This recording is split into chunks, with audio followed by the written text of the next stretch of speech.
Today we're going to learn the 90-degree hold in 5 steps. Kind of. The 90-degree hold is something I like to call the muggle pleaser, because people that don't do calisthenics, when they see it, they're very impressed by it, even though it's a very achievable skill in my opinion. Straight into step number 1, we have pseudo push-ups and pike push-ups. So you can think of it as step number 1A and step number 1B. Now for both of these, you need a minimum of 6 reps, and it doesn't need to be perfect because throughout your entire 90-degree hold journey, you should be working on improving the manner at which you do each. So in the beginning for pseudo push-up, you could have a mini lean, and then over time you're leaning further and opening up the angle of the arm. Same thing with pike push-ups.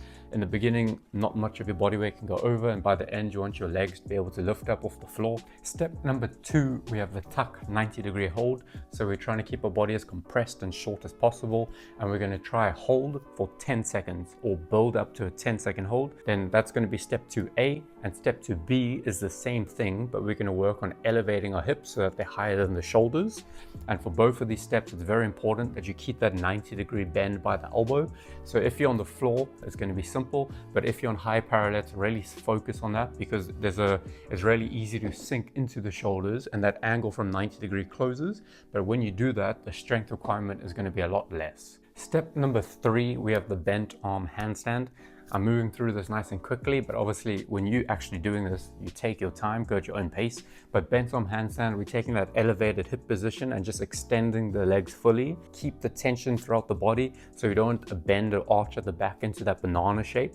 And then step number 3B is going to be the same thing, except instead of being like this, we're going to try lean a little bit more forward. So not crazy, but just going from a slightly more upright angle to a little bit more of a forward lean.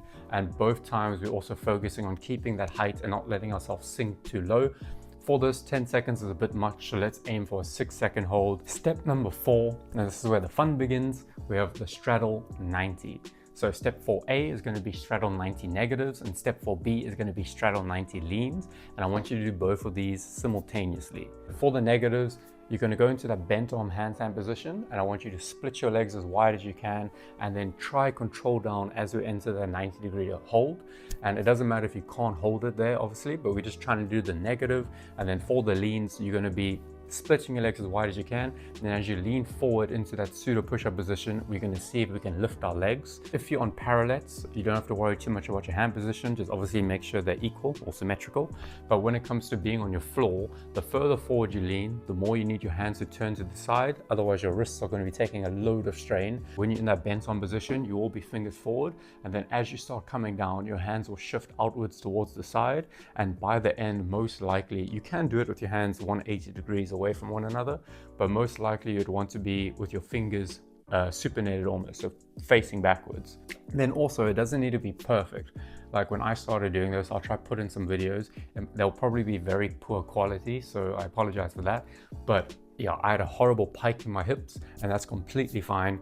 Over time, you can work on cleaning it up and trying to have more of that straight line position. Finally, step number 5, we have the full 90-degree A negatives and B full 90-degree leans. So exactly the same as the previous step, except instead of the legs being split apart now, we have our legs together.